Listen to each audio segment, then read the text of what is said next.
les frissons, de la tourterelle au crapaud, de la chevelure au drapeau, à fleur d'eau comme à fleur de peau, les frissons courent, les uns furtifs et passagers, imperceptibles ou légers, et d'autres lourds et prolongés, qui vous labourent.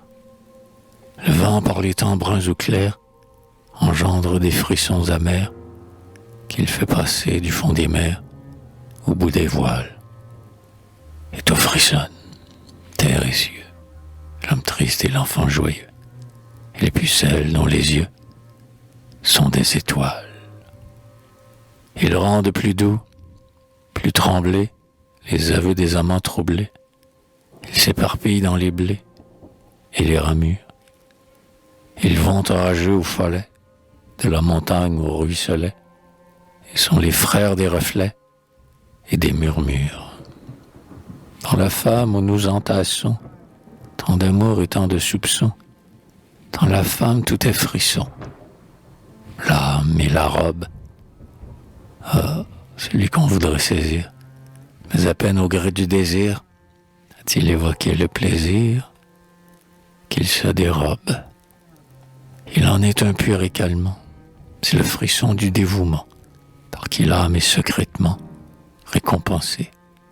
Un frisson gai naît de l'espoir, un frisson grave du devoir, mais la peur est le frisson noir de la pensée. La peur qui met dans les chemins des personnages surhumains, la peur aux invisibles mains qui revêt l'arbre d'une caresse ou d'un linceul, qui fait trembler comme un aïeul et qui vous rend, quand on est seul, blanc comme un marbre. D'où vient que parfois, tout à coup, l'angoisse te serre le cou. Quel problème insoluble et fou te bouleverse, toi que la science a jauni, vieille âpre et racornie. C'est le frisson de l'infini qui me traverse. Le strident quintessencier, Edgar Poe, net comme l'acier, dégage un frisson de sorcier qui vous envoûte. De la croix donne à ce qu'il peint un frisson d'ifet de sapin, et la musique de Chopin frissonne toute. Les anémiques, les fiévreux, les poitrinaires cireux, automates cadavéreux, à la voix trouble, tous attendent avec effroi le retour de ce frisson froid et monotone qui décroît et qui redouble.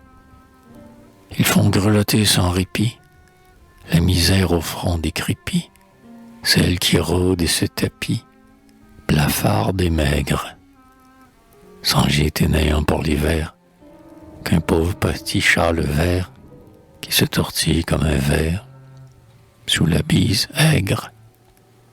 Frisson de vie et de santé, de jeunesse et de liberté, frisson d'aurore et de beauté, sans amertume, et puis frisson du mal qui mord, frisson du doute et du remords, et frisson final de la mort qui nous consume.